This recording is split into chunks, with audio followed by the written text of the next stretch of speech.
याद रखिएगा, इबादत सिर्फ 5 वक्त नमाज नहीं है, इबादत सिर्फ 30-29 रोजे नहीं है, पूरी इबादत सिर्फ ज़कात में मुनहसिर नहीं है, पूरी इबादत हज फर्ज में मुनहसिर नहीं है। अगर इन सारी इबादतों को जोड़ा जाए तो सबका वक्त 1.5 महीने में मुकम्मल हो जाएगा। बहुत ज्यादा वक्त लग जाएगा, तो इसके अलावा जोड़ेंगे तो 2 महीने में ये सारी इबादतें मुकम्मल हो जाती हैं अगर वक्त जोड़ा जाए तो। बाकी के बचते हैं 10 महीने, उसमें भी तो कोई इबादत होगी, उसमें भी तो कोई नेकी होगी। तो समझे, फर्ज इबादतें 2 महीने में मुकम्मल हो जाती हैं। एक इबादत है जिसे अखलाक कहते हैं, वो जिंदगी के हर लम्हे आपके दामन के साथ जुड़ी रहती है। मैं समझता हूं यहाँ पे सारे हुजूर के गुलाम बैठे, बुरा ना मानिए, मैं थोड़ा कड़वा हूं मिजाज का, मुझे हजम कर लिया, बर्दाश्त कर लिया। आजाद भाई और इनके कमेटी के लोगों ने, हर किसी को हजम भी नहीं होता, क्योंकि बात जो कड़वी लगती है मैं मुंह पे कह ही देता हूं। यहाँ एक बंदा बता दो जो हुजूर का गुलाम ना हो। सारे हुजूर के गुलाम है ना? बोले अगर बोल सकते तो बोले, ऐसा नहीं कलकत्ता में तो आपको बोलना बिल्कुल नाजायज है। सारे हुजूर के गुलाम है ना? सारे गुलाम है ना? बूढ़े जवान बच्चे सारे गुलाम है ना? तो फिर मैं हाथ जोड़ के कहता हूं, किसी बच्चे को हकीर समझ के धक्का न देना, इसलिए कि बच्चे ने भी उसी नबी का कलमा पढ़ा है जिसका कलमा तूने और मैंने पढ़ा है। मैं नहीं जानता ये बच्चे किस नजरिए से आए और इनके दिल में क्या है, लेकिन एक बात कहूंगा यार, जवानों में मक्कारी हो सकती है, बच्चों में मक्कारी नहीं हुआ करती है। जवानों में दिखावा हो सकता है, बच्चों में दिखावा नहीं हो सकता है। याद रखिएगा, इबादत सिर्फ 5 वक्त नमाज नहीं है, इबादत सिर्फ 30-29 रोजे नहीं है, पूरी इबादत सिर्फ ज़कात में मुनहसिर नहीं है, पूरी इबादत हज फर्ज में मुनहसिर नहीं है। अगर इन सारी इबादतों को जोड़ा जाए तो सबका वक्त 1.5 महीने में मुकम्मल हो जाएगा। बहुत ज्यादा वक्त लग जाएगा, तो इसके अलावा जोड़ेंगे तो 2 महीने में ये सारी इबादतें मुकम्मल हो जाती हैं अगर वक्त जोड़ा जाए तो। बाकी के बचते हैं 10 महीने, उसमें भी तो कोई इबादत होगी, उसमें भी तो कोई नेकी होगी। तो समझे, फर्ज इबादतें 2 महीने में मुकम्मल हो जाती हैं। एक इबादत है जिसे अखलाक कहते हैं, वो जिंदगी के हर लम्हे आपके दामन के साथ जुड़ी रहती है। अगर आपके पास ये नहीं तो फिर कुछ भी नहीं। मेरी बात कान खोल के सुन लीजिएगा, अगर अखलाक तल्ख है, अगर लहजों में कड़वाहट है, अगर ख्याल में गुरूर और घमंड है, तो फिर अल्लाह इबादतें मुंह पे मार देगा। आपकी इबादतें कम रह गई आपकी मजबूरी की वजह से, और फिर साथ अखलाक की दौलत लेके आओ, अल्लाह करीम है, वो अपने करम से आपको माफ कर देगा। लेकिन याद रखें, अखलाक भी बड़ी अहम दौलत है, आज ही हमारे पास नहीं है। आज इसकी सबसे बड़ी कमी हमारे पास है। आप देखें तो सही, मैं आऊं, कुर्सी आलीशान ना हो तो मूड खराब हो जाता है, लोग उठ के खड़े ना हो तो ख्याल आता है ये उठे क्यों नहीं मेरे लिए, इन्होंने इस्तकबाल क्यों नहीं किया मेरा, इन्होंने हाथ क्यों नहीं चूमे मेरे। फरमाया गया, हुजूर की महफिल हो ना तो फिर गद्दी तलाश न कर, जगह जूतियों में मिल जा तो बैठ जा, इसलिए कि इस जमीन पे ताज वाले भी पगड़ियां उतार के आया करते हैं।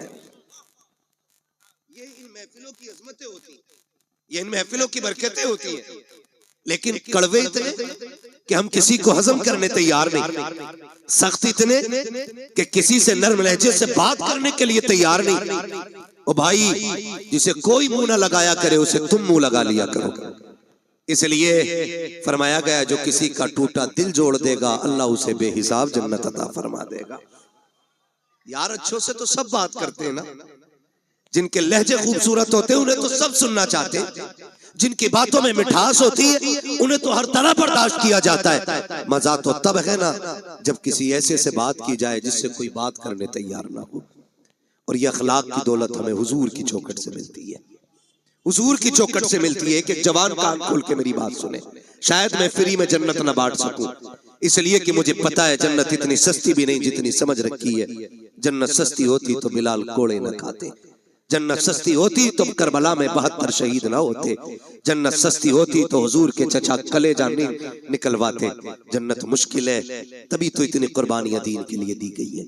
कान खोल के मेरी बात सुन लेना मेरे भाई, बस ये सोच के ना सुनना आज तक मोबाइल में सुना, आज मुंह देख ले बंदा कैसा बोलता है। मैं कुछ भी नहीं, हकीकत ये है कि ये नाज ये अंदाज हमारे नहीं होते, झोली में अगर टुकड़े तुम्हारे नहीं होते, मिलती ना अगर भीख हुजूर आपके दर से, इस शान से मंगतों के गुजारे नहीं होते।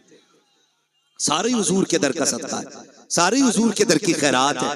मैं कहने लगा हूं जरा समझे, आज कोई किसी से 2 मिनट बात करने इसलिए तैयार नहीं कि मुझे टाइम नहीं, मैं बड़ा बिजी बंदा हूं, मजबूरी हो सकती है, बीमार है आप, तकलीफ में, कोई बात नहीं, आप फ्री बैठे, लेकिन आपके पास टाइम नहीं। या ये कहते थे इसे कौन मुंह लगाए, ये तो पगला है, इससे कोई 2 मिनट बात नहीं करता, चल तुझे मदीने लेके चलूं। और मदीना शरीफ वो जमीन है जिसके बारे में मेरा इमाम कहता, हरम की जमीन और कदम रख के चलना, अरे सर का मौका है हो जाने वाले, हाँ संभल कर पांव रखना हाजियो, शहरे मदीना है, कहीं ऐसा ना हो सारा सफर बेकार हो जाए। भाई वो जमीन और अरब की जमीन, ये उलमा जानते, इतनी सख्त गर्मी होती है, अरब के लोग वहां की तपती हुई दोपहरी में दीवारों से चिपक चिपक के चलते हैं ताकि सूरज से जितना बचा जा सके उतना बच जाए। इतनी सख्त गर्मी, आज एसी का दौर है, आज पंखे का दौर है, लेकिन मैं हुजूर के दौर की बात कर रहा हूं, जाहिरी दौर की, मैं उस दौर की बात कर रहा हूं जिस दौर में खड़ा होना तो बड़ी बात है, सूरज के सामने टिकना मुश्किल था। उस दौर में अचानक एक खातून आ गई, हुजूर को इशारा किया, हुजूर सहाबा की मजलिस से उठे और जाके बात करने लग गए। थोड़ी देर नहीं, बहुत देर हो गई।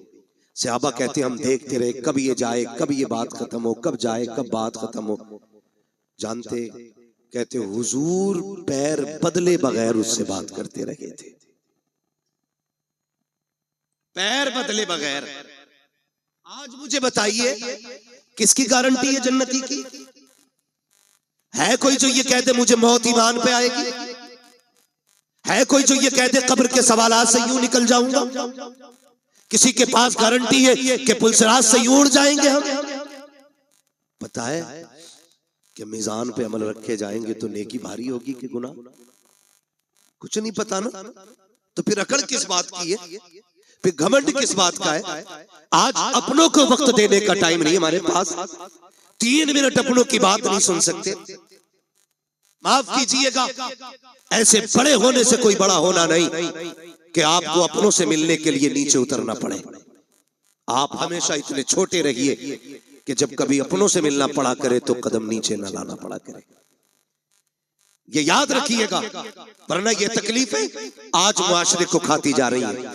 इन चीजों ने आज मुआशरे को तबाह कर रखा है। मुझे बताया जाए, अल्लाह ने 5 भाई बनाए तो 5 बराबर तो नहीं होते ना। कोई 50,000 कमाता है, कोई 1 लाख कमाता है, कोई किस्मत से 5 लाख कमा रहा है, कोई मुकद्दर से 10 कमा रहा है, कोई 50 लाख कमा रहा है।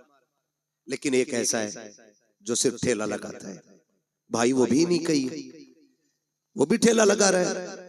मुझे बताओ, एक बाप के 5 बेटे, एक 50 लाख कमा रहा है, एक ठेला लगा रहा है, बताओ कसूर किसका है?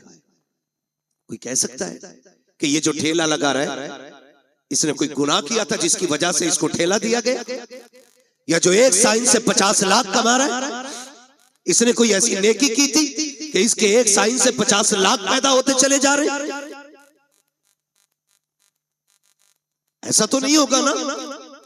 जब सारे ही अल्लाह के बंदे हैं तो फिर ये फर्क किस लिए? तो फरमाया गया, याद रखना, खुदा किसी से लेके आजमाता है और खुदा किसी को दे के आजमाता है। किसी से लेके आजमाया जाता है, किसी को बोले, किसी को दे के आजमाया जाता है। तेरी मेरी खुराक कितनी? 1 रोटी, 2 रोटी, 3 रोटी, 5 रोटी, 10, बस। अगर बंदा कमा रहा है 50 रोटियों का तो फिर सोचना तो बनता है ना कि मेरी खुराक तो 10 रोटी थी, अल्लाह ने 50 का पैसा क्यों दिया? अगर ये ख्याल आए फिर मुड़ के रिश्तेदारों को देखो, फिर मुल्क के खानदान को देखो, फिर पड़ोस को देखो, फिर लोगों की जरूरतों को समझो। अगर तेरे दरवाजे पे कोई जरूरतमंद रहता है, कभी एक वक्त का खाना उसे भी खिला दिया करो। अगर तुम्हारे पड़ोस में कोई गरीब रहता है, कभी उसके भी काम आ जाया करो। अगर तुम्हारे पड़ोस में ऐसे लोग रहते हैं कि जिनके पास दवा के लिए पैसे ना हो, तो अपने बच्चों के बर्गर पिज्जे छोड़ करके कभी किसी गरीब को दवा भी दिलवा दिया करो। लेकिन हो क्या गया है, हम अपनी कमाई की कसरत को अपना हुनर समझते हैं, फन समझ करके उसको तिजोरी में इकट्ठा करते हैं। और तुम्हें खुदा का वास्ता, अल्लाह कादिर मुतलक है, जैसा वो देना जानता है वैसा लेना जानता है। अगर देने पे आता है चप्पर फाड़ के देता है, अगर लेने पे आता है चमड़ियां उधेड़ के ले लेता है।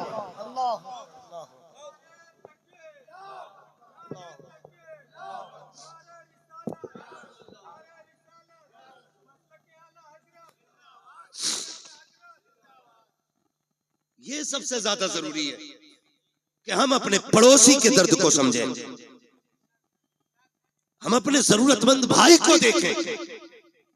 कसम खुदा की ये बहुत बड़ी नेकी थी, लेकिन नहीं जी, आज तो बोटी अपने घर खाता है और खिलाल पड़ोसी के सामने जाके करता है। क्यों? कि आज पाए तोड़ के आ रहा हूं, आज पाए तोड़े, आज मैंने चिकन खाया, आज मैंने मटन खाया। इस्लाम क्या कहता है? मेरे नबी ने फरमाया, तुम्हें इजाजत नहीं है कि तुमने अगर हड्डी वाला गोश्त खाया हो तो अपने दस्तरखान की हड्डी अपने दरवाजे पे डालो। कहीं ऐसा ना हो तुम्हारे पड़ोस में कोई गरीब रहता हो और उसके बच्चों की निगाह हड्डियों पे पड़ गई और उनका दिल अगर कह गया काश हम भी गोश्त खाते, और बच्चों के बाप की हैसियत नहीं हुई गोश्त खिलाने की, तो फरमाया गरीब का दिल टूट जाता। हमारा इस्लाम तो पड़ोसियों के सामने हड्डी डालने की इजाजत नहीं देता। हम तो खिलाल इसलिए करते हैं ताकि मेरे चर्चे होने चाहिए, इसके दस्तरखान का आला खाना होता है, इसके बच्चे अच्छे से अच्छे खाया करते हैं। और तुम्हें खुदा का वास्ता हुजूर के दिए हुए दीन को समझने की कोशिश करें, पहचाने हमारा तरीका क्या होना चाहिए। आज हालात ये है कि नामवरी के लिए हम करोड़ों रुपए बेटों की शादियों में तो उड़ा दिया करते हैं, लेकिन जरूरतमंद लोग जाकर के हॉस्पिटल में देखो 2-2 रुपए की दवा के लिए तरसते रहते हैं। काश उन्हें वक्त पे पैसा मिल जाता, शायद किसी को हार्ट की गोली मिल जाती, किसी का ब्रेन हेमरेज होने से बच जाता, किसी की किडनी बच जाती। लेकिन करे क्या, हमें सिर्फ अपना नजर आया, इसलिए कौम का बेड़ा गर्क होता जा रहा है और हमने सारी जन्नत सिर्फ मस्जिदों में जाके ढूंढी है। और तुम्हें खुदा का वास्ता मस्जिदों में भी जाया करो, लेकिन कभी कभी हॉस्पिटल चले जाया करो। हो सकता है तेरे 100 रुपए से किसी गरीब की जान बच जाए। खुदा की कसम, अगर ऐसा हो गया काबे वाला भी राजी हो जाएगा, मदीने वाला भी। नारे तकबीर, नारे रिसालत, फैज़ाने पंजतन कॉन्फ्रेंस। ये एक रस्म चल रही है, और अगर पहली बात तो करते ही नहीं, और करते भी हैं तो जलील करते हैं जलील। मैं 2-3 फोन मोहम्मद अली भाई आए कि आपको बुलाना चाह रहे हैं। क्यों? कहा हम इज्तिमाई शादी करेंगे इस बार। इज्तिमाई शादियां करें, अच्छी बात है, लेकिन कुछ अगले ही दिन ना, जिस दिन इज्तिमाई शादी थी, फोन पे अब तो सारी खबरें चलती, फोटो आ गया अखबार, 20 बच्चियां दुल्हन बनी, उन 20 बच्चियों के फोटो थे। मैं पूछना चाहता हूं, ये जो इज्तिमाई निकाह की लोग रस्में करते हैं ना, रस्में क्यों? ताकि किसी गरीब का भला हो जाए, यही तो नियत होती है ना। बोले हैं और होनी भी चाहिए, लेकिन आप फोटो देखो ना, कसम खुदा की एक बच्ची का मुंह पर नहीं था उठा। आप हमें बताएं, कभी किसी गरीब को जलील करने से पहले हमें ये ख्याल क्यों नहीं आता कि इसी लाइन में कल मेरी बेटी भी तो हो सकती है। आज जो ये गरीब लड़के दूल्हा बने हैं, इसमें मेरा बेटा भी तो हो सकता है। क्यों नहीं सोचते हम? अल्लाह के लिए बईद है? नहीं, समझे जरा, सोचे, अल्लाह कादिर मुतलक है। अगर किसी की बात ना गवार गुजर जाए ना, तो जब वो जमीन में घुसेड़ता है ना, तो कोई बचाने वाला नसीब नहीं होता है। हुए नाम वर्बे निशा कैसे कैसे, जमीन खा गई आसमां कैसे कैसे। आज अखलाक नहीं हमारे पास। पहली बात तो मदद करने तैयार नहीं, और करते भी हैं तो जलील करते हम। जलील करते हैं हम। आ रहा है रमजान शरीफ का महीना, बटेंगे इफ्तारियां अमीरों की चौखट पे, लगेगी लाइन गरीबों की गुर्बत का बनेगा तमाशा। बच्चियों को 2-2 घंटे धूप में बैठाया जाएगा, बेवाएं आके सुबह से लाइन में लग जाएंगी। सेठ साहब सहरी खा के जब सोएंगे ना तो 12 बजे से पहले उठेंगे नहीं वो। उस लाइन में कितनी गरीब बच्चियां बैठे बैठे थक गई, इस अमीर ज़ादे हरामखोर को क्या पता है। मत बांट ऐसी इफ्तारी, नहीं चाहिए तेरे घर का ऐसा राशन जो किसी गरीब की गुर्बत का तमाशा बनाए। बटेंगे कपड़े गरीबों को, कोई कहेगा सेठ साहब की तरफ से इफ्तारी का पैकेज है, कोई कहेगा फला अमीर की तरफ से इफ्तारी का इंतजाम है, कोई कहेगा फला की तरफ से ये सहरी का इंतजाम है। तुझे क्या पता है, तुम जानते हो हमने देखा है जब किसी गरीब को इफ्तारी का सामान दिया जाता है या सहरी के पैकेज दिए जाते हैं, उन माओं के साथ छोटे बच्चे भी आया करते हैं, उन माओं के साथ ना समझ बच्चे भी आते हैं, लेकिन इतना तो वो भी समझते हैं कि हमें गैरत आ रही है। एक तस्वीर, एक वीडियो देखी, कसम खुदा की पैर के नीचे की जमीन निकल गई। कफील भाई, अल्लाह किसी को इतना अमीर न करे कि जो वो गरीब की गुर्बत का तमाशा बनाए। तो बच्चे भूखे खड़े थे, किसी ने देने के लिए कुछ उनकी तरफ हाथ बढ़ाया, जब बच्चों ने लेने के लिए हाथ आगे किया, एक बच्ची की निगाह कैमरे पे पड़ गई। बहन भाई खड़े थे, जैसे कैमरे को देखा बहन ने उस तोहफे से हाथ पीछे कर लिए। छोटे छोटे बच्चे थे, मुंह मोड़ के चले गए। मैं सोचने लग गया, या अल्लाह इन बच्चों को भी गैरत आती है, लेकिन इन बेगैरतों को गैरत क्यों नहीं आई। जब बच्ची के सामने कैमरा आया, उसने मुंह फेर लिया और उसने ये सोचा होगा हम फाके तो रह सकते हैं लेकिन इज्जत का सौदा नहीं करेंगे। खुदा के वास्ते किसी की इज्जत को पमाल ना करना, अगर देना है रात के अंधेरे में देना, अल्लाह तेरी कब्र के अंधेरे को उजाले में बदल डाले। बहुत अच्छा मुफ्ती साहब, वाह वाह वाह वाह वाह वाह वाह, नारे तकबीर, नारे रिसालत, फैज़ाने पंजतन कॉन्फ्रेंस। सलामत रहो आप लोग। मैं एक बात कहना चाहता हूं, हम नेकी करते तो तमाशा बनाते।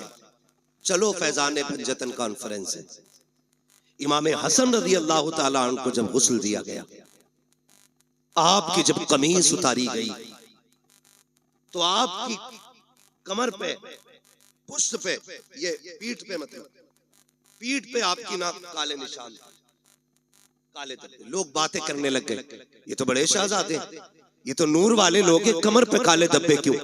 जब ये बातें हुई ना तो आपके गुलाम थे, कहने लगे वादा किया था आका ने कि किसी से बताना मत, लेकिन आज इज्जत की बात आ गई तो बोलना पड़ रहा है। कहा तुम बताओ, कहा इल्जाम न देना, गलत न सोचना, ये कोई ऐब के धब्बे नहीं, ये वो धब्बे जब सारी दुनिया सो जाती थी तो इमाम हसन नाज की बोरी कमर पे रख के यतीमों के दरवाजे पे पहुंचाने के लिए जाया करते थे। और आपके विसाल के बाद ये राज खुला कि 100 बेवाओं का चूल्हा इमाम हसन के दरवाजे से चला करता था। 100 यतीमों का चूल्हा इमाम हसन की चौखट से चलता था। एक दिन ना आपके शहजादे ने कहा अब्बा ये बोरी मैं पहुंचा दूं। फरमाने लगे ना बेटे, ये किसी का राज है, राज रहने दे। उन्होंने अपने बच्चों से भी राज नहीं खोले। आज हम तमाशे बना देते हैं, तमाशे बना देते हैं, जलील करते हैं। पैगंबर का अखलाक देखे, हुजूर के इस अखलाक ने पूरी दुनिया में इनकलाब पैदा किया। आज भी कसम खा के कहता हूं, मैं खुल के कहता हूं, हमारी नमाजें देख के कोई मुसलमान नहीं होगा, हमारे हज देख के मुसलमान नहीं होंगे लोग, हमारी ज़कात देख के मुसलमान नहीं होंगे। अगर अखलाक हुजूर वाले हो जाएं तो आज भी लोग कलमा पढ़ना शुरू कर देंगे। आज भी अखलाक की जरूरत है, अच्छे अखलाक की, जो हमारे बीच नहीं है। ये मत समझना मैं नमाज को हल्का कर रहा हूं, मैं नमाज ये कहना चाह रहा हूं नमाज पढ़ो ना पढ़ो, नहीं, नमाज दीन का सतून है। ये कर्ज है, ये तो पढ़नी पढ़नी है, ये तो हर हाल में अदा करनी है, ये तो पढ़ के ही मरना है, मगर साथ जो करना है ना वो ये भी रखना है। अखलाक बड़ी चीज है। कसम खा के कहता हूं, माफ कीजिए, मैयतें होती हैं यहाँ, बोले डर क्यों रहे हो, कहोगे हाँ तो मर थोड़ी जाओगे, लोग मरते कि नहीं? देखे जनाजे? आपने देखा होगा जब बंदा मर जाता है घर के आगे कुर्सियां पड़ती, बीच में कुर्सी यतीमों के चचा की होती है। चचा होता है तो ताऊ की होती है, बीच में कुर्सी डाल के बैठता है। लोग आते ताजियत के लिए। माफ कीजिएगा बहुत कड़वा बोल रहा हूं, शायद आपके मिजाज के मुताबिक ना बोल रहा हूं, लेकिन मेरा उसूल है, मैं आईना को दिखाऊंगा दाग चेहरे के, जिसे खराब लगे सामने से हट जाए, मसला ही कोई नहीं। आज हमारी कंडीशन ये, जब कोई यतीम हो जाता है तो सगा चचा यतीमों का कुर्सी डाल के बैठता है। इधर यतीम बेटी बैठी होती है, इधर यतीम बेटा बैठा होता है, और यूं गले में हाथ डाल के आज बैठा है, तसल्ली दे रहा है उसको, तसल्ली दे रहा है। लोग आके कहते हैं, लोग कहते हैं ये बच्चे मरने वाले के, तो बच्चे आने वालों का मुंह देखते हैं, फिर रोने लग जाते हैं। फिर चचा हाथ रख के कहता ना, बाप चला गया है, चचा मौजूद है। बहुत अच्छे लगे ये वादे, बहुत अच्छे थे ये लहजे। जब कभी यतीम का माथा चूमा जा रहा था, जब कभी यतीम को सीने से लगाया जा रहा था, लेकिन किसे पता था कि ये सिर्फ दिखावा है, ये सिर्फ नामो नमूद है, आज तीजा है इसलिए चचा की करवट में यतीम बैठा है, आज 40वां है इसलिए चचा की गोद में यतीम बैठा है, ताकि रिश्तेदारों को पता चल जाए ये जो भाई है ना, ये अपनों से बड़ा प्यार करता है। लेकिन 40वें के गुजरने की देर होती है, जब वही यतीम बच्चे अपने घर की भूख की शिकायत लेकर के, अपने चूल्हे की ठंडे होने की शिकायत लेके सगे चचा के दरवाजे पर आते हैं और सगे चचा से कहते हैं, चचा आज 3 दिन हो गए घर में कुछ पका नहीं है, माँ दाल रोटी बनाती रखी है, आज चचा दाल भी खत्म हो गई है। पहली बार चचा दे देता है, दूसरी बार दे देता है, लेकिन जब तीसरी बार यतीम आके कहता है चचा आज 3 दिन से कुछ नहीं खाया है, फिर यही चचा कहता है कि मैं तुम्हारे लिए तो नहीं कमा रहा हूँ, कहाँ से लेकर के आऊं। और कई बार तो इतने जालिम होते हैं भाई, जो सगे भतीजों से कहते हैं तुम्हारा बाप मर गया, तुम्हें हमारे ऊपर छोड़ के चला गया है, खुदा के वास्ते कभी यतीमों को ताने न देना, अगर देने हो तो कभी गले से ना लगाना, इसलिए कि हम जानते हैं यतीम गैरत वाले होते हैं। ये जो तुम्हारे दरवाजे पे आते हैं इसलिए नहीं आए कि इन्हें बेगैरती लेकर के आई है, ये तो इसलिए चले आए तूने उस दिन सर पे हाथ रख के कहा था भतीजे कभी जरूरत पड़ जाए तो दरवाजे पे आना, कभी कमी महसूस हो बाप की तो मुझे आवाज दे लेना। आज धक्के ना दे, या तो कल सीने से ना लगाता, या आज धक्के ना दे। तुझे क्या पता यतीमी का दर्द क्या होता है, तू क्या जाने बाप की जुदाई का दाग क्या होता है। उनसे पूछो जिन्होंने बाप को कब्रिस्तान पहुंचा दिया है। खुदा की कसम जब ईद आती है जमाना हंसता है, यतीम रोया करते हैं। जब बकरीद आती है जमाना मुस्कुराता है, यतीम रोया करते हैं। खुदा की कसम सेहरा बंधना बड़ी बात है, अगर बाप ना हो जमाना मुस्कुराता है, यतीम रोया करते हैं। तुम्हें क्या पता यतीमी दाग क्या है, यतीमी कहते किसे है। आ तुझे कहानी बताऊं, मुस्तफा जाने रहमत का दौर है, ऐलान नबुव्वत का इब्तदाई हिस्सा है। आक़ा करीम ने ऐलान नबुव्वत किया है, अल्लाहु अकबर, इस्लाम हक्कानियत की बुनियाद पर फैल रहा है। उसी दौर में मक्के की धरती पर हाल ये था कि जहां जमीन भी पत्थर की थी, लोगों के दिल भी पत्थर के थे, कोई किसी के दर्द को समझने तैयार ना था, हालात बड़े नागुफ्ता भी ही थे। उसी दौर के अंदर एक बच्चा खुदा की कसम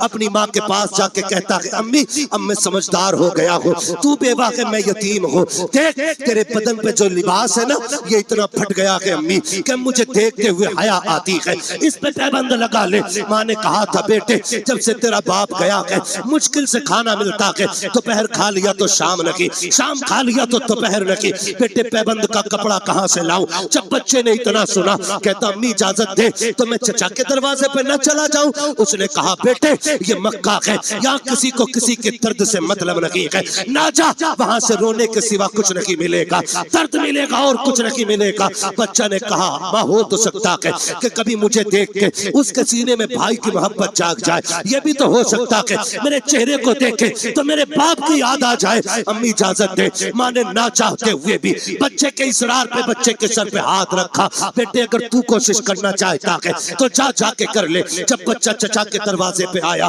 दरवाजे पे दस्तक दी, अंदर से चचा निकला, देखा भतीजा खड़ा है, कहा कैसे आए हो? उसने हाथ जोड़ के कहा देख आज तक वाकई में कट गई, हमने कभी रोटी नहीं मांगी, हमने पूरी जिंदगी काट दी, आज तक तुझसे सवाल नहीं किया। चचा एक मोहताजी ले आई है, मजबूरी में आना पड़ा है। कहा कौन सी मजबूरी? कहा मेरी माँ ने जो कपड़े पहन रखे हैं वो इतने फट चुके हैं कि बदन जगह जगह से दिख रहा है, इसलिए आया हूँ, एक चादर दे दे ताकि माँ का बदन छुप जाए। जैसी इतनी बात बच्चे ने कही है, चचा ने धक्का दिया, कहा तेरा बाप मेरे ऊपर बोझ बना के गया था, नहीं है तुम्हारे लिए एक फूटी कौड़ी भी। बच्चे ने बदन झाड़ते हुए कहा सच कहा था मेरी माँ ने, यहाँ कोई किसी का दर्द सुनने वाला नहीं है। जब बच्चा रोता हुआ चला, रास्ते में हुजूर के सहाबी से मुलाकात हो गई, हाथ पकड़ा, कहने लगे बच्चे बात क्या है? उसने कहा मैं दर्द का मारा हूँ, मेरा दर्द मेरे सीने में रहने दे। कहा नहीं बता तो सही, शायद मैं तेरे काम आ सकूं। जब बच्चे ने इतनी बात सुनी है, कहता क्या करोगे? लोग रो के सुनते हैं, हंस के उड़ा देते हैं। उसने कहा बता तो सही बात क्या है, रोया क्यों है? हो सकता है तेरे मर्ज का इलाज मेरे पास हो। बच्चे ने सारी बात बताई। कहा माँ के बदन के कपड़े फट गए, सगे चचा से चादर लेने गया था, उसने धक्का दे के भगा दिया। जब इतना सहाबी रसूल ने सुना के मुस्कुराने लग जाते हैं। उसने कहा यार मैंने पहले कहा था, लोग दुख सुन के हंसा करते हैं, वाकई तूने वैसा किया है। सहाबी ने कहा था नादान, मैं तेरे दुख सुन के नहीं मुस्कुरा रहा हूँ। कहा फिर? कहा मुझे तेरे दुखों का इलाज मिल गया है, इसलिए मुस्कुरा रहा हूँ। कहा कहना क्या चाहते हो? कहा तुझे जो चाहिए, एक चौखट ऐसी है जहाँ से कभी किसी को खाली नहीं लौटाया जाता है, अगर जाना है उस चौखट पे चला जा।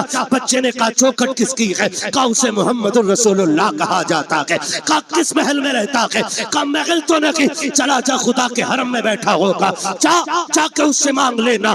बच्चा माँ का फरमा बरदार था, उसने कहा ऐसे नहीं जाऊंगा, पहले माँ से इजाजत लूंगा। अब बच्चा घर आया है, कभी रो रहा है कभी मुस्कुरा रहा है। माँ ने हाथ पकड़ के कहा था ओ बेटे बात क्या है, चादर नहीं लाया और रो क्यों रहा है, हंस क्यों रहा है? बच्चे ने कहा था माँ जब चचा का सितम देखता हो तो रोना आता है, लेकिन एक सखी की खबर सुनता हो तो मुस्कुराना आ जाता है। कहा बेटे कहना क्या चाहते हो? कहा एक सखी का पता मिला है, सुना के वहां से कोई खाली नहीं जाता है, अगर माँ इजाजत दे तो उससे चादर मांग लाऊं। माँ ने कहा बेटे क्या नाम है उसका? कहा उसे मोहम्मद इब्ने अब्दुल्लाह कहा जाता है। माँ ने कहा ना बेटे उसकी चौखट पे न जाना, सुना के जो उससे बात कर लेता है उसी का हो जाता है, सुना के जो उसे देख लेता है उसी के गीत गाने शुरू कर देता है, और सुना ये भी है कि जो उसके पास जाता है वो उसे कलमा पढ़ा के छोड़ता है। जब बच्चे ने इतना सुना, कहा था अम्मी तेरे सर की कसम खा के कहता हूँ, इजाजत दे मैं तेरा लाल हूँ,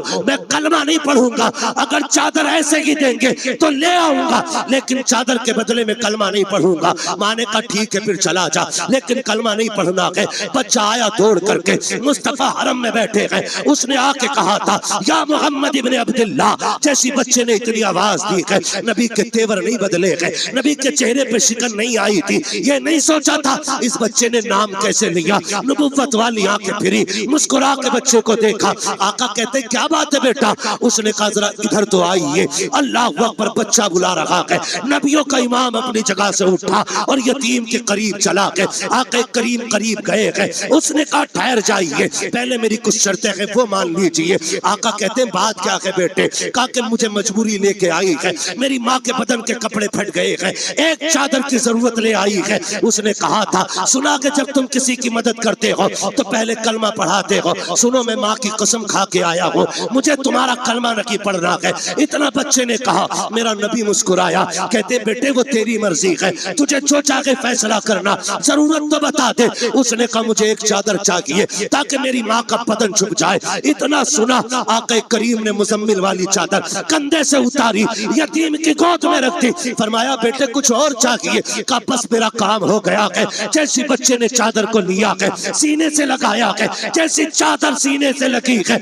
इश्क मुस्तफा का सीने में उतरना शुरू हो जाता है। अब बच्चा कभी घर को सोचता है, कभी उनके चेहरे को देखता है, कभी घर की तरफ सोचता है, कभी चेहरे को सोचता है। अल्लाह अकबर, बच्चे ने चेहरा फेंका, फेरा घर की तरफ दौड़ लगा दी। जैसी दरवाजे पे गया, माँ इंतजार में खड़ी थी। उसने कहा बेटे ले आया चादर? कहा हाँ। कहा बेटे पहले बता तूने कलमा तो नहीं पढ़ा उनका? बच्चा कहता है माँ तेरे सर की कसम, कौन कहता है कि वो जबरदस्ती कलमा पढ़ाते हैं। मैंने जाके उनसे ये कहा था मुझे तुम्हारा कलमा नहीं पढ़ना है। उन्होंने कहा वो तेरी मर्जी है, जरूरत बता। तो अगर मैंने चादर का नाम लिया, उन्होंने अपने कंधे की उतार के दे दी। जब इतना सुना के माँ चादर को पकड़ के रोकने लग गई। उसने कहा पगले सिर्फ चादर लेके आया है, उस नबी का दीन क्यों नहीं लेके आया?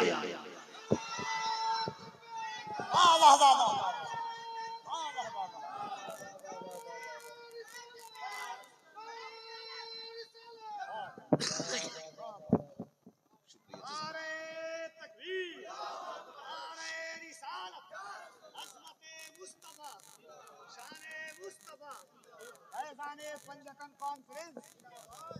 उस्मान ने कहा था पगले खाली चादर लेके आया, उस नबी का दीन क्यों नहीं लेके आया?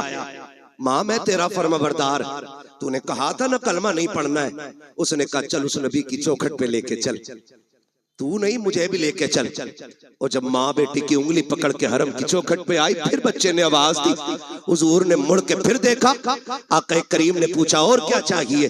बरेली से आवाज आती आता है फकीरों पे उन्हें प्यार कुछ ऐसा, खुद भीख दे और खुद कहे मंगते का भला हो। मंगता तो है, मंगता कोई शाखों में दिखा दो जिसको मेरे सरकार से टुकड़ा ना मिला। आका कहते और क्या चाहिए? हाथ जोड़ लिए बेवा ने, आना आमीना के लाल, आ तेरे कदमों पे जान निसार करूं। हुजूर आ गए, क्या बात है? का सिर्फ चादर न दे, अपने दामन में जगह दे दे, अपने दामन में जगह दे दे। हुजूर फरमाते ऐसी क्या जल्दी आ गई? उसने कहा जहां अपने ठुकरा देते हैं वहां तूने सीने से लगाया है, वहां तूने सीने से लगाया है। उस औरत ने कहा था महबूब अब जीना है तो तेरे कदमों में जीना है। ओ यार मैं कहना चाहता हूँ जब ये अखलाक हमारे लोग देखेंगे इंशाअल्लाह, कल भी दीन बढ़ रहा था फिर से बढ़ना शुरू हो जाएगा इंशाअल्लाह, मगर शर्त है अखलाक हुजूर वाले होने चाहिए। क्यों यतीम के सर पे हाथ रखा और फिर क्यों उसे धक्का दे दिया? मेरा नबी तो गैरों के सर पे हाथ रख रहा है, गैरों के सर पे हाथ रख रहा है। आता है फकीरों पे उन्हें प्यार कुछ ऐसा, खुद भीख दे और खुद कहे मंगते का भला हो। अभी सुना नहीं शेर के अंदाज में कहा था, बताया था कि हुजूर ईद के दिन भी यतीम को सीने से लगाते हैं, ईद के दिन भी सीने से लगाते हैं। हाथ जोड़ के पूछना चाहता हूँ अमीर हो शहजादो पैसे वालों, अल्लाह तुम्हें अमीर रखे, तुम्हारी दौलत से कोई दुश्मनी नहीं, मगर सच बता मेरा बेटा ईद के दिन, तेरा बेटा ईद के दिन 10,000 के कपड़े पहने और उसी दिन कलमा पढ़ने वाले का बच्चा ईद के रास्ते में चने बेचे, तो क्या तुझे हुजूर का दीन याद नहीं आता? क्या इस बच्चे का हक नहीं था ये भी ईद के दिन नए कपड़े पहने? क्या इस बच्चे को ये हक नहीं कि ये भी ईद के दिन 2 रकात के लिए ईदगाह में जाए? क्या ये आज भी चने बेचेगा, आज भी खिलौने बेचेगा, आज भी इसके हिस्से की खुशियां नहीं? ओ यार तुम्हें क्या पता है, यतीमों के सर पे हाथ रख दिया करो, खुदा की कसम अगर वो राजी हो गया हो सकता है तेरी ईद की नमाज से ज्यादा सवाब यतीम की मुस्कुराहट में दे दिया। ये भी तो हो सकता है, अजर का मालिक अल्लाह है, वो जिस अजर से चाहे राजी होकर के सवाब दे दे, उसके खजानों में कमी कमी कमी नहीं है। हुजूर यतीम को सीने से लगा रहे, अजमेर वाले को सारे ही जानते ना, अजमेर वाले बाबा को सुनाने अपनी बर्बादी के अफसाने कहा जाते, तेरा दर छोड़कर खाजा ये दीवाने कहा जाते। हमेशा भीख हमने तो इसी चौखट से पाई है, हम अपना दामन उम्मीद फैलाने कहा जाते। सारे ही जानते अजमेर वाले आका को। सुने बात याद आ गई, सरकार गरीब नवाज जब छोटे थे ना, अम्मी ने नए कपड़े पहना के ईदगाह के लिए भेजा। जब निकले ना ईद की नमाज पढ़ने आए तो नए कपड़े थे, रास्ते में यतीम बच्चा खड़ा था, उसके कपड़े फटे पुराने थे, कंधे पे हाथ रखा, क्यों ना रखता, करीम इब्ने करीम है, सखी इब्ने सखी, ये नस्ल करीमों की लजपाल घराना है ना। कंधे पे हाथ रखा, यार तूने क्या उलिया बना रखा है, तूने ही नए कपड़े नहीं पहने? बच्चा रो के कहता मेरा कोई भी नहीं है, मेरा कोई भी नहीं है। कौन नए कपड़े पहना था? न माँ है न बाप है, मैं लावारिस हूँ। कंधे पे हाथ रखा का फरमाने लगे हम हैं ना, फिर लावारिस कैसा है? कहा आप ईद पढ़ने जा रहे हैं, इतनी जल्दी क्या करेंगे?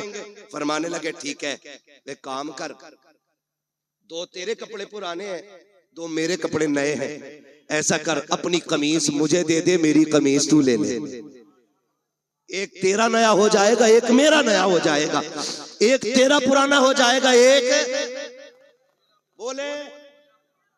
बोल सकते, एक तेरा पुराना हो जाएगा, एक मेरा पुराना हो जाएगा, कपड़े बदल लिए।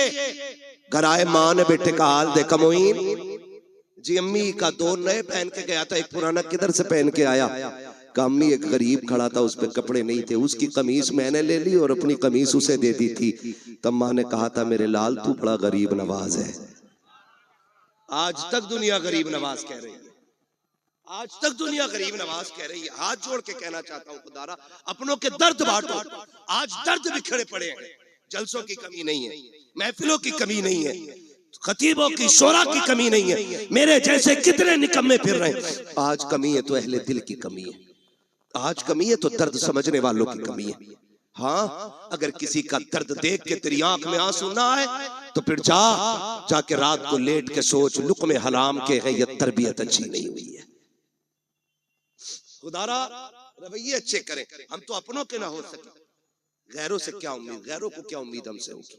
दर्द बांटने के आदी बने, एक दूसरे को प्यार बांटे, एक दूसरे को मोहब्बतें बांटे।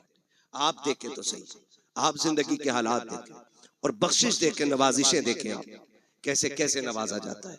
बात बढ़ जाएगी क्योंकि अभी एक मुकम्मल शायर को सुनना है हमें और आपको, ठीक है ना। बात 3 बजने को आ गए हैं, ठीक है, किसी को कहीं जाना है, किसी को कहीं जाना है, लेकिन जाने से पहले एक दुआ के उजाले अपनी यादों के हमारे साथ रहने दो, न जाने किस गली में जिंदगी की शाम हो जाए। जाना नहीं है, तवज्जो है सारे लोगों की।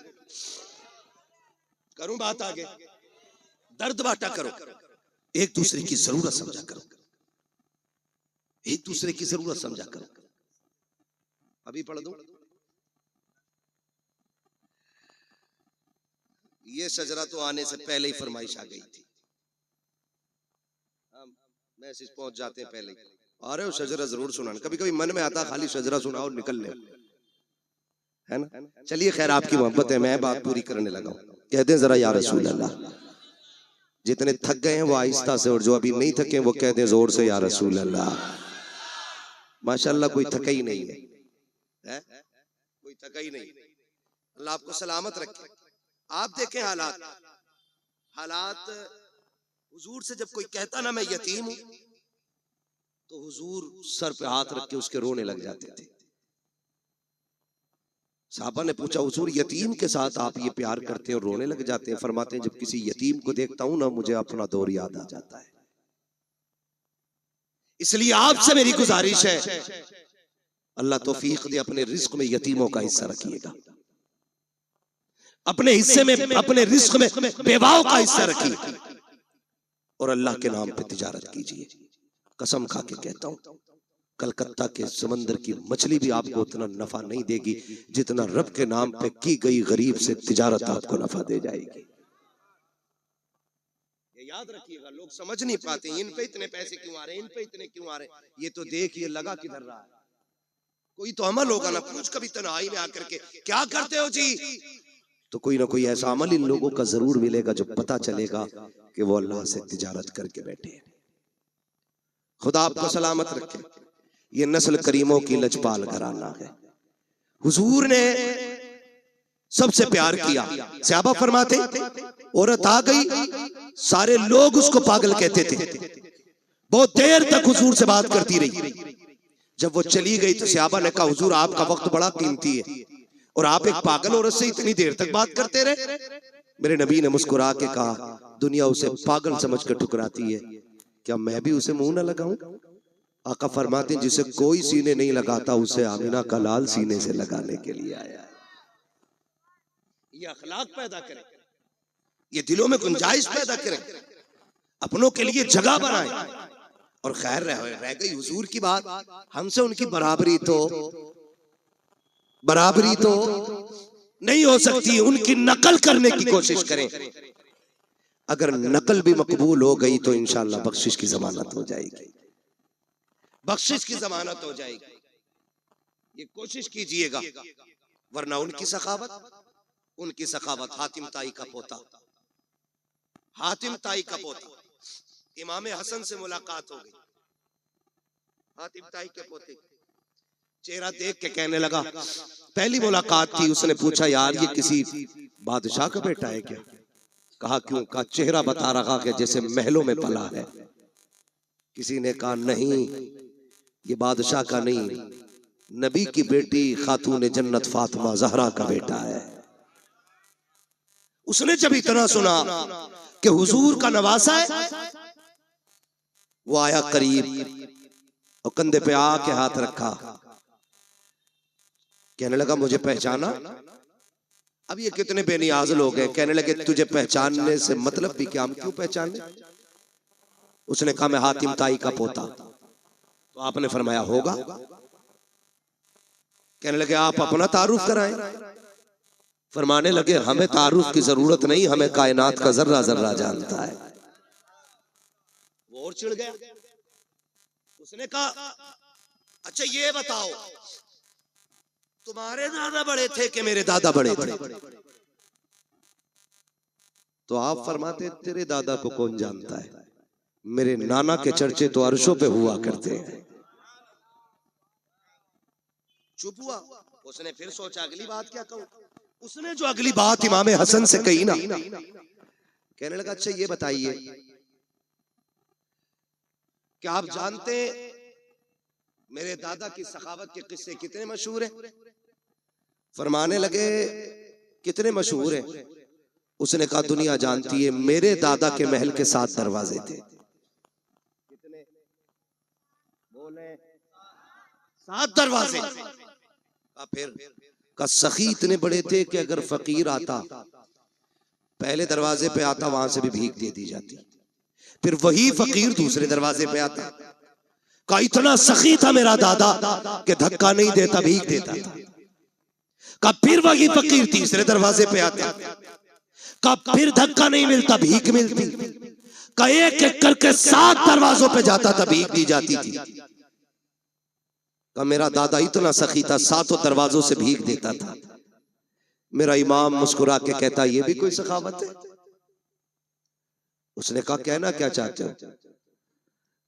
कहा कि सुन, तेरे दादा के महल के 7 दरवाजे और एक फकीर पहले दरवाजे पे मांगता, फिर दूसरे पे, फिर तीसरे पे। फरमाने लगे दूसरे पे तभी जाता था ना जब पहले से जरूरत पूरी नहीं होती थी। ये भी कोई सखावत है कि दूसरे दरवाजे पे तब गया जब पहले से जरूरत पूरी नहीं हुई? और कब कंजूस इतना बड़ा था तेरा दादा कि दूसरे से भी भला पूरा नहीं हुआ, फिर वो तीसरे पे आया। का तीसरे से भी जरूरत पूरी नहीं हुई। का हद तो ये है कि दरवाजे खत्म हो जाते थे, जरूरत खत्म नहीं होती थी। का ये तेरा दादा है और एक मेरा नाना है, 7 दरवाजे नहीं, एक चौखट है और एक चौखट से जिसे एक बार दे देता है उसकी पुश्तों को कभी मांगने की जरूरत नहीं पड़ती।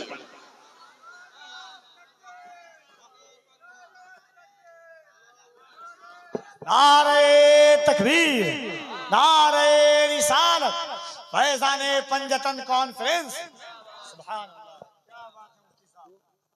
कौन देता है देने को मुंह चाहिए, देने वाला है सच्चा, देने वाला है सच्चा हमारा नबी। आखिरी बात अर्ज कर दो, तवज्जो है। अल्लाह से हुजूर का सदका मांगे। फक्र फाका भूख तंगदस्ती कभी आ जाए तो हराम की तरफ हाथ नहीं बढ़ाएंगे इंशाअल्लाह। सारे वादा करें इंशाअल्लाह कभी हराम की तरफ हाथ नहीं बढ़ाएंगे। फाका कर लेंगे, फाका कर लेंगे। फाका करना ऐब नहीं है, हराम का एक दाना खाना भी ऐब होता है। जिस तरह गलत दवा डालने से फसल तबाह हो जाती है, उसी तरह गलत रोजी खिलाने से नस्ल तबाह हो जाती है। इसलिए कभी हराम नहीं खाना। हलाल की बरकत ही अलग होती है।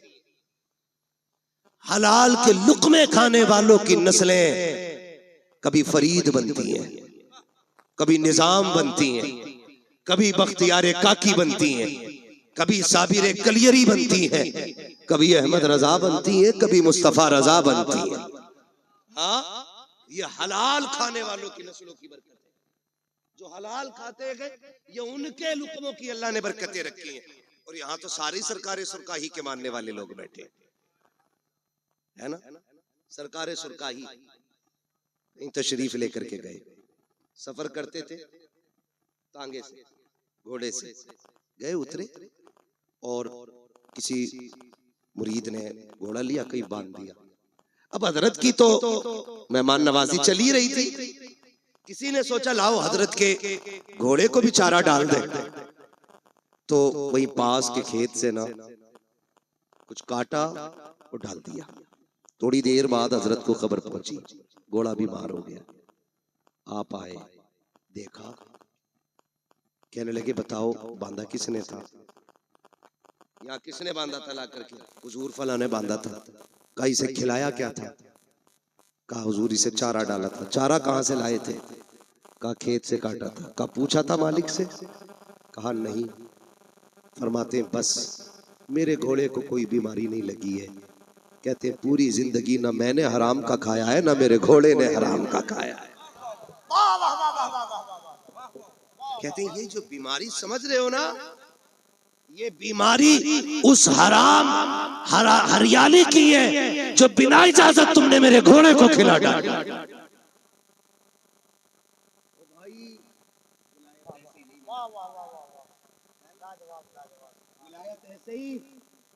नहीं मिला करती है, लुक़मे हलाल के होते हैं तब अल्लाह का कुर्ब नसीब हुआ करता है। करेंगे इंशाअल्लाह कोशिश, है ना? करेंगे इंशाअल्लाह। हलाल खाएंगे, हलाल कमाएंगे। रज़ाक कौन है? सारे बोलो कौन? रोजी कौन देता है? अल्लाह। जिसे ना मिलती है हुजूर का वसीला दे के मांगे, इतनी मिलेगी कि नस्लों का गुजारा हो जाएगा। हाँ, आला हजरत ने सिखाया वही रब है जिसने तुझको हमतन करम बनाया, हमें भीख मांगने को तेरा आस्था बताया। तुझे हमद है खुदाया, तुझे हमद है खुदाया। वो कवारी पाके मरियम व नफख्तु फीह का दम है अजब निशान आजम मगर आमिना का जाया। वही सबसे अफजल आया, वही सबसे अफजल आया। तुझे हमद है खुदाया, तुझे हमद है खुदाया। यही बोले सिदरा वाले ये चमने जहां के थाले, सभी मैंने छान डाले तेरे पाए का न पाया। तुझे यक ने यक बनाया, तुझे यक ने यक बनाया। तुझे हमद है खुदाया, तुझे हमद है खुदाया। मांगेंगे अल्लाह से हलाल रोजी की तौफीक इंशाअल्लाह। हाँ बस फरमाइश रह गई है मेरे भाई की, हुजूर का शजरा पढ़ना है, ठीक है ना? मैंने 3 बजे 1 घंटा मैंने जो फर्ज है ना खतीब का वो मैंने, ठीक है? उसके बाद ऊपर को तो फिर उसकी तरफ से इनाम होता है, ठीक है ना? खुदा आपको सलामत रखे। ये हमारे बड़े जिम्मेदार लोग हैं, ये वो लोग हैं कि जो बिना किसी लालच में हुजूर की महफिल में आए बैठे हैं। और इन्हीं के साथ साथ आप भी वो लोग हैं जो सिर्फ इसलिए आए बैठे हैं। हर एक दिल की तमन्ना होगी सुना के आप हर आशिक के घर तशरीफ लाते हैं, मेरे घर में भी हो जाए चरागा। हाँ, आपने पंजतन के नाम से महफिल सजाई है। इस मोहब्बत का तज़किरा मैं क्या करूँ, बस इतना समझे मेरे हुजूर ने फरमाया था लोगों अली से प्यार करना, मेरे अली की आल से प्यार करना। हुजूर क्यों फरमाया? मेरे अली की मोहब्बत तुम्हें कब्र में भी काम आएगी, हश्र में भी काम आएगी, फुलसिरात में भी काम आएगी और मीज़ान में भी काम आएगी। ये मेरे हुजूर ने खुद फरमाया। तो ये पंजतन मैंने नाम लिए और ये कितना बड़ा नाम है, जिस नाम को लो तो सिर्फ सर नहीं दिल भी झुक जाया करते हैं। सैयदा तय्यबा ताहिरा आबिदा जाहिदा नकिया तकिया राकिया साजिदा जाहिदा सैयदा खातून जन्नत सैयदा फातिमा ज़हरा रज़ी अल्लाह तआला अन्हा। ये भी एक बहुत बड़ा नाम इस पंजतन में शामिल है। अलग अलग अगर बात करूं तो अब फिर 1 घंटा और चाहिए। अभी मैंने सिर्फ हुजूर पे बात की है और हुजूर के भी करम पे बात नहीं की है, सिर्फ हुजूर की अखलाक की एक झलक की मैंने आपके सामने बात की है। हाँ, मेरा महबूब सर से लेके पैर तक अखलाक का मरकज बन के आया है, मरकज बन के आया है। एक एक बात पे महीने नहीं सालों गुजर जाएंगे, आखिर में यही कहना पड़ेगा जिंदगी खत्म हुई और कलम सूख गए, तेरे औसाफ का एक बाप भी पूरा ना हुआ। हाँ, मेरे जैसे 1400 साल से कितने आए और आकर के चले गए और आके जाते रहेंगे, लेकिन हुजूर के जिक्र का हक कमा हक को अदा नहीं हो सकता है। मेरी पूरी तकरीर ये थी कि हमें हुजूर के अखलाक का एक पल ये लेना है कि हमें इंशाअल्लाह गरीब यतीमों की दिखावे के लिए नहीं, रब की रजा के लिए मदद करेंगे इंशाअल्लाह। हाँ, वरना बड़े बेगैरत होते, एक खजूर 3 लोग, एक केला 5 लोग। फोटू मैंने देखा बरेली शरीफ में खानकाह के अंदर का मसला था, तो सुभानी मियां के यहाँ बैठे हुए थे, मुझे बात याद आ गई। कोई बात थी तो अखबार वाले आए हुए थे, जैसी फोटो खींचने की बारी आई ना तो लोगों ने ये नहीं देखा कि सज्जादा नशीन बैठे हुए, फोटो के चक्कर में उनके ऊपर चढ़ गए। उन्होंने गुस्से में कहा, सालिमो इतना लालच फोटो खिंचवाने का है? फिर कहने लगे ये कौम इतनी जालिम हो गई है, फोटो के चक्कर में अगर आला हजरत पे भी चलना पड़े तो ये चढ़ के फोटो खिंचवा ले। ये शोहरतों की भूख है जो किसी गरीब की गुर्बत का तमाशा बना देती है। मुट्ठी बंद करके दे, तेरा क्या जाता है? और जो तू दे रहा है माँ के पेट से लेके तो पैदा नहीं हुआ, ये दिया किसने? बोले सारे किसने दिया? अल्लाह ने दिया। कभी यतीम देखा करो तो ये सोच के सर पे हाथ फेर दिया करो, शुक्र है अल्लाह ने मेरे बच्चों के सर पे उसके बाप का साया रखा है। ये भी तो हो सकता था उसका बाप जिंदा होता और तेरे बच्चे यतीम होके गलियों में टहल रहे होते। करम है, उसने साया बना रखा है। दुआएं मांगा करो, अल्लाह बच्चों के सर पे बाप का साया रखना, वरना मुश्किल हो जाती है जिंदगी। ये दुनिया इतनी जालिम है, सच ये उस वक्त तक यतीम को रोटी नहीं देती जब तक उससे जूते साफ नहीं करा लेती। ये बेवा के बदन पे उस वक्त तक कपड़ा नहीं डालती जब तक उसके कपड़े नहीं उतरवा लेती। कितने बाजार पे जिस्म इसलिए बिक गए कि घर में रोटी नहीं थी, और हम ज़कात के लिए बिरादरी ढूंढते रह गए, पेशावर लोग तलाश करते रह गए।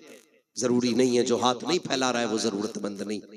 कभी पड़ोस के खामोशी से भी समझ ले, रमजान में अगर पड़ोस में चूल्हे का धुआं ना उठे तो एक बार पूछ लेना, क्या बात है आज इफ्तारी में चूल्हा नहीं जला, आज कुकर की सीटी की आवाज ना आई। अगर वो चुप हो जाए तो समझ लेना आज चूल्हा खाली रह गया है। फिर अपने घर का सारा खाना उठा, रब ने तुझे इस्तिताअत दी है तो उस भूखे के बच्चों को जाके खिला। कसम खुदा की हम खाएंगे गंदगी बन के निकल जाएगा, यतीम गरीब खाएंगे हल्का लुकमा हलक से उतरेगा, दुआ बन के अल्लाह के अर्श से जाके टकरा जाएगा। ये कोशिश करनी है इंशाअल्लाह। ये आज मेरी पूरी तकरीर का इतना निचोड़ है, जितना मैंने कह दिया करेंगे इंशाअल्लाह, और रोजी भी खाएंगे तो हलाल खाएंगे इंशाअल्लाह। उम्मीद है यहाँ जितने बैठे हैं हलाल वाले बैठे होंगे, इसलिए कि हुजूर की महफिल में हराम खाने वाले नहीं आया करते हैं। यही उम्मीद की जाए ना। अब ठीक है, जिन्हें शजरा सुनना जरा बोल दे सुभान अल्लाह। इतनी जोर से कहने पे तो मैं नमाज जनाजा नहीं पढ़ाऊंगा। आप तो शजरे की बात कर रहे हो, ऑपरेटर साहब ईमानदारी से अब इसकी आवाज बढ़ा दो, है ना, वरना हमारी आवाज इतनी घट जाएगी कि मौलवी कम हो जाएगा। बोले जरा, इधर वाले लोग ये ना समझे आप बाहर बैठे, आप भी हुजूर की महफिल में बैठे, आप भी हुजूर की महफिल में बैठे, आप भी बोले जरा सुभान अल्लाह। पता लगना चाहिए ना सारे हुजूर के गुलाम बैठे, है ना। तो आजाद भाई तो पता नहीं किधर होंगे, लेकिन मसला कोई नहीं, मुझे पता है उसको छुट्टी ना मिली जिसने सबक याद किया। वो कहा था मकतब इश्क का अंदाज निराला देखा, उसको छुट्टी ना मिली जिसने सबक याद किया। ठीक है ना, उल्टा ही हो जाता। अक्सर जो है ना दावत करने वाला बांटने वाला भूखा रह जाता है, कभी साके कभी फाके, कभी अकेला ही बैठा रह जाता है और कभी सारी बांटने में खत्म हो जाती है। तो जिम्मेदारी बड़ी चीज होती है, बड़ी चीज होती है। अल्लाह इन्हें सलामत रखे। इस जलसे की उम्र कोई इशा से लेके फजर तक नहीं है, जब से तारीख मुकर्रर होती है तभी से जलसे का आगाज हो जाया करता है। दुआ करें अल्लाह इन लोगों को सलामत रखे। इन्हीं लोगों के जरिए मुझे आप तक ये बात कहने का मौका मिल गया है, वरना न बुलाया होता ना मुझे आपसे ये बात करने का मौका मिलता। ये भी तो हो सकता है इस महफिल में कोई इतना अच्छा बैठा हो जिस पर नजर पड़ जाए तो अल्लाह मुझे बख्श दे। क्या पता कौन इस बड़ी महफिल में एक जन्नती बैठा हो। कोई तो आया होगा ना, जहां 40 होते वहां एक वली होता है, तो यहाँ तो 40 नहीं कई 40 बैठे। अगर मैं कहूं कैयक 40 में बैठे तब भी कोई गलत नहीं है, क्योंकि हम तो सुन्नी लोग हैं। हमारा उम्र 40वां है तो फिर महफिल में 40वां क्यों नहीं होगा, है ना? नहीं, मत बुलाओ बेचारों को, काम में लगा रहने दो, बस मुझे शजरा पढ़ना। अब जरा बोल दे सुभान अल्लाह। भाई मोहम्मद अली फैजी साहब पढ़ेंगे, ये याद रखिएगा। तो इतनी भी बचा के ना रखो कि सारी फैजी साहब को आवाज दे दो, कुछ हमारे कहने पे भी निकाल लो, जरा आप बोल दे सुभान अल्लाह। अच्छा, ये चालाकी तो नहीं है कि पिंडाल से अलग बैठो, कहीं सुभान अल्लाह ना कहना पड़ जाए। इन्हें कैमरे को देख के ऐसी फीलिंग आ रही है जैसे कि हम किसी कॉन्फ्रेंस में आए हैं और देश के मुद्दे पे अहम बात करनी है। मैंने पहले ही कहा था इन्हें साइड में रखा करो, कसम से ये इतनी बड़ी दीवार बन जाती है कि महफिल की सारी रौनक ही खत्म हो जाती है। ये साइड में रहनी चाहिए, आइंदा कभी सामने ना होना, वरना फिर बीच में उठवाया जाएगा तो फिर अच्छे नहीं लगोगे। उनकी तरह तुम्हें भी बोरिया लेके टहलना पड़े, ठीक है ना? बोल सकते तो बोले सुभान अल्लाह और जोर से।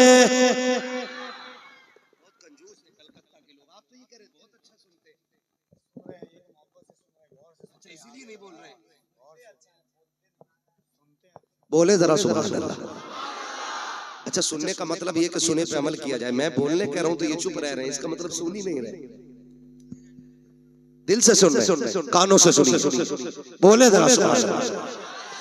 आदम के बेटे शीश, मेरा हाथ का इशारा हो तो समझ जाना मौलवी सांस लेना चाह रहा है।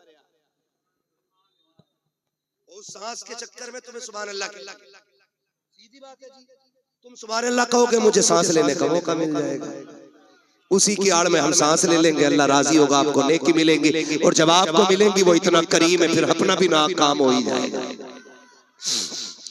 साथ ना छोड़िए, मैं नमाज जनाजा नहीं पढ़ा रहा हूँ कि तकबीर पूरी करके रुकूंगा, मैं शजरा पढ़ रहा हूँ, जहां आप छोड़ देंगे वहां से मैं छोड़ दूंगा।